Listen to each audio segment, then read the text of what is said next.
ఈవేళ చాలామంది తెలుగుదేశం పార్టీలో ఉన్నటువంటి కార్యకర్తలు కానీ, తెలుగుదేశం పార్టీలో ఉన్నటువంటి దళితులు కానీ ఈవేళ నన్ను అపార్థం చేసుకుంటున్నారు. నేనేదో పార్టీ నుంచి బయటకు వచ్చానని అనుకుంటున్నారు. నేను పార్టీకి బయటికి రాలేదు.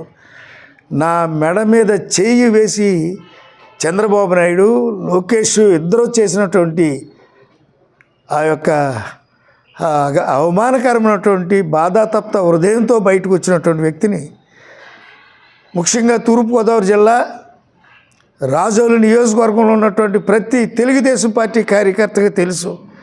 తెల్లారేసరికి పేపర్లు చూసినా, వాట్సాప్ చూసినా, సోషల్ మీడియా చూసినా, లేకపోతే వ్యక్తిగతంగా నన్ను చూసినా ఉదయం 7 గంటల నుంచే నా కార్యక్రమాలు ప్రారంభించి పార్టీకి 2 పార్టీలు ఇక్కడ ఏకమయ్యాయి అన్నాడు. అలాంటి 2 పార్టీలు వాళ్ళు చేస్తున్నటువంటి ఆ దాడికి, ఆ ఎదురు దాడిని నేను ఎదుర్కొని ఇక్కడ తెలుగుదేశం పార్టీకి ఒక ఊపిరి పోసాను. నేను చంద్రబాబు నాయుడు గారు 5 సంవత్సరాలు ఎప్పుడైనా ఒక జెండా ఇచ్చావా? నువ్వు ఎప్పుడైనా కార్యక్రమాల నిర్వహణకి ఎప్పుడైనా ఏమైనా ఆర్థికపరమైన సాయం చేసావా? ఎన్ని వేల వందల కోట్ల రూపాయలతో ఒక్కొక్క నియోజకవర్గంలో ఒక్కొక్క ఇన్ఛార్జి ఈ తెలుగుదేశం పార్టీ అధపాతాళంలోకి వెళ్ళిపోయినటువంటి పరిస్థితులు ఉన్నటువంటి ఈ పార్టీ మరలా ఈవేళ ఆకాశం అంత ఎత్తి తీసుకెళ్ళినటువంటి విషయం నీకు తెలియదా చంద్రబాబు నాయుడు గారు? నేను ఒకటే అడుగుతున్నాను మిమ్మల్ని. 3 నియోజకవర్గాలు ఉన్నాయి. 2 నియోజకవర్గాలని జనసేన పార్టీకి అప్పచెప్పావు, సంతోషం. ఒకే ఒక్క నియోజకవర్గం ఉంది. 43 సంవత్సరాల నుంచి ఒక నిబద్ధతతో, నిజాయితీతో పార్టీయే నా జీవితం, పార్టీ బాగుంటేనే నా కుటుంబాన్ని నేను ముందుకు నడిపించుకోగలను అన్నటువంటి లక్ష్యంతో పనిచేసినటువంటి వ్యక్తిని నీకు తెలుసు చంద్రబాబు నాయుడు. అలాంటి పరిస్థితిలో మీరు నన్ను ఏ రకంగా 3 సీట్లలో 2 సీట్లు మన మిత్రపక్షమైనటువంటి జనసేనానికి ఇచ్చానని ప్రకటించావు. 1 సీటు తెలుగుదేశం పార్టీకి ఇచ్చానన్నావు. ఆ 1 సీటుకి కూడా నాకు అర్హత లేదంటే ఆ సీటు నాకు ఇవ్వలేదు అని నా కార్యకర్తల దగ్గర నేను వాపోతే నీ దగ్గరికి వస్తే ఆ విషయాలు నువ్వు చాలా నిర్లక్ష్యంగా మాట్లాడమే కాకుండా ఆడు పోతే మాకేమీ పర్వాలేదు అన్నటువంటి ఒక అహంకారం నీ కొడుకు నువ్వు కూడానే. మీరు మాట్లాడినటువంటి మాటలు ఒకసారి జ్ఞాపకం చేస్తున్నాను. 3 పంపించావు నా దగ్గరికి. 3కి ఒకటే మాట చెప్పాను.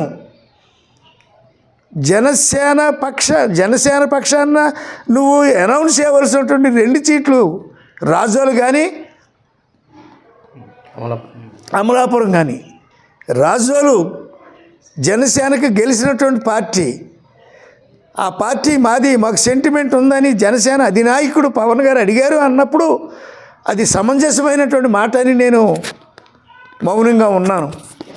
కనీసం ప్రక్కన ఉన్నటువంటి పి గన్నవరం, ఆ పి గన్నవరం నియోజకవర్గాన్ని కూడా నేను ఎప్పుడు అడగలేదు. నేను కనీసం నువ్వు అక్కడ ఉన్నటువంటి స్థానికులకి ఎవరికి ఇచ్చినా, లేకపోతే అక్కడ ఉన్నటువంటి ఒక నిబద్ధతతో పనిచేస్తున్నటువంటి మండలాధ్యక్షులుగా చేసిన వాళ్ళు ఉన్నారు, జిల్లా పరిషత్ చైర్మన్ చేసినటువంటి వాళ్ళు ఉన్నారు, సర్పంచ్గా బాధ్యతలు నిర్వహించినట్టు ఉన్నారు, పార్టీ పుట్టినప్పటి నుంచి ఉన్నటువంటి దళిత సోదరులు తెలుగుదేశం పార్టీలు నేటికి పి గన్నవరంలో ఉన్నారు. వాళ్ళకి ఇవ్వమన్నాను నేను.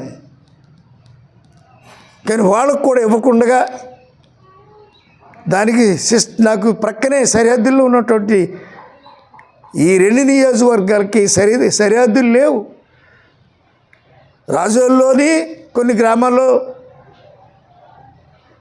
మిళితమైనటువంటి ప్రాంతం పి గన్నవరంకు ఉంది. పి గన్నవరం నియోజకవర్గంలో కొంత ప్రాంతం, కొంత ప్రజానీకం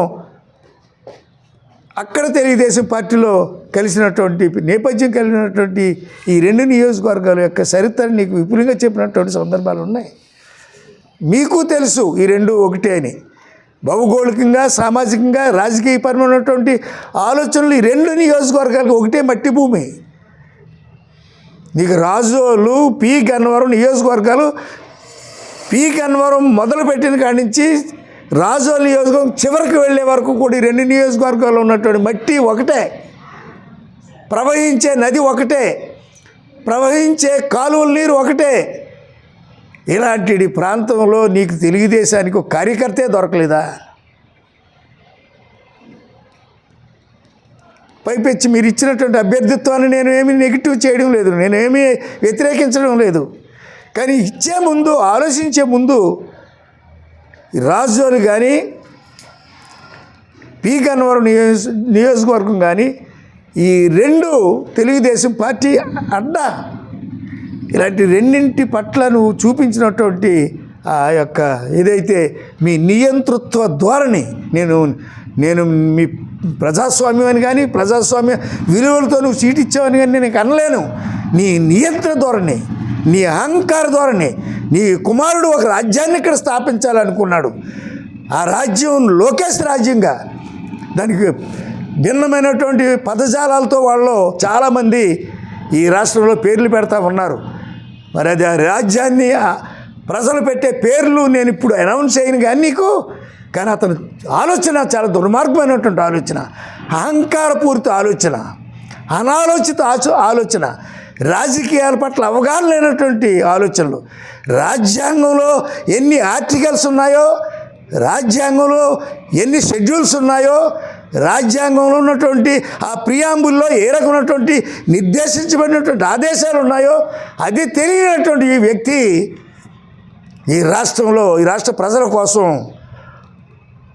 భవిష్యత్తు కోసం మాకు ఒక ఆశాజనకమైనటువంటి అప్రజాస్వామిక అవమానాలతో కూడుకున్నటువంటి సమాజంగా దళితులను చిత్రించి వీళ్ళని పంపించే నేపథ్యంలో నన్ను కూడా నా మెడ మీద చెయ్యి వేసి తండ్రి ఒక పక్కనే, కుమారుడు ఒక పక్కనే